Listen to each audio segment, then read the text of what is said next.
بسم اللہ الرحمن الرحیم۔ حضرت علی رضی اللہ عنہ نے فرمایا، بدلہ لینے والوں سے مت ڈرو، ہمیشہ معاف کرنے والوں سے ڈرو، کیونکہ ان کا بدلہ اللہ لیتا ہے۔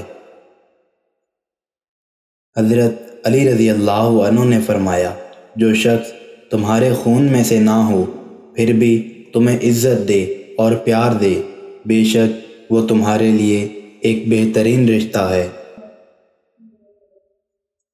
حضرت علی رضی اللہ عنہ نے فرمایا، اپنے دن کا آغاز صدقہ دینے سے شروع کرو، اس دن تمہاری کوئی بھی دعا رد نہیں کی جائے گی۔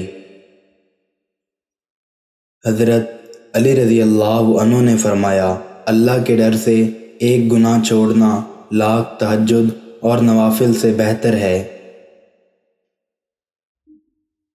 حضرت علی رضی اللہ عنہ نے فرمایا، 40 دن تک صرف سچ بولو، پھر تم جو بھی بولو گے ہونے لگے گا۔ کسی سے محبت کرو تو اتنی شدت سے کرو کہ اگر وہ تمہیں چھوڑ بھی جائے تو کسی اور کا نہ ہو۔ حضرت علی رضی اللہ عنہ نے فرمایا، جن لوگوں کی تنہائیاں پاک ہوتی ہیں ان کی دعائیں کبھی رد نہیں ہوتی۔ حضرت علی رضی اللہ عنہ نے فرمایا، اگر ماں باپ تم سے راضی ہیں تو سمجھ جاؤ کہ اللہ بھی تم سے راضی ہے، کیونکہ ماں باپ کی رضا میں ہی اللہ کی رضا ہے۔ حضرت علی رضی اللہ عنہ نے فرمایا، اگر تمہیں کم عمر میں ہی بہت پریشانی آ رہی ہے تو سمجھ لینا تمہارا رب تمہیں بہت نوازنے والا ہے۔ حضرت علی رضی اللہ عنہ نے فرمایا، قیامت کی ایک نشانی یہ بھی ہے کہ جھوٹے لوگوں کی عزت ہوگی اور سچے لوگ ذلیل ہو رہے ہوں گے۔ حضرت علی رضی اللہ عنہ نے فرمایا، رزق ہو یا محبت قدر نہ کرو تو رب چھین لیتا ہے۔ حضرت علی رضی اللہ عنہ نے فرمایا، جب دل اداس ہو اور وجہ بھی سمجھ نہ آ رہی ہو تو سورہ رحمان پڑھ لیا کرو، دل کو سکون آ جائے گا۔ حضرت علی رضی اللہ عنہ نے فرمایا، جو محبت آپ کو اللہ سے نہیں جوڑتی وہ ایک دھوکہ فریب کے علاوہ کچھ نہیں۔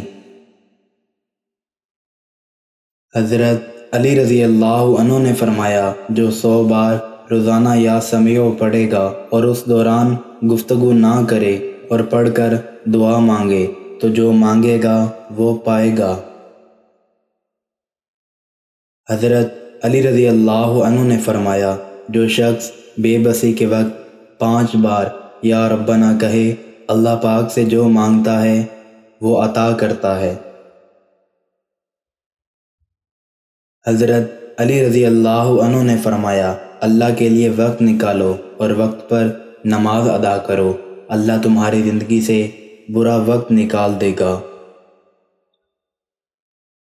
حضرت علی رضی اللہ عنہ نے فرمایا، دوسروں کے دلوں کو کچل کر آگے بڑھنے والے لوگ آخرت میں بہت پیچھے کھڑے ہوں گے۔ حضرت علی رضی اللہ عنہ نے فرمایا، انسان کی فطرت ہے کہ وہ کسی بھی چیز کی صرف 2 بار قدر کرتا ہے، ایک ملنے سے پہلے اور ایک کھونے کے بعد۔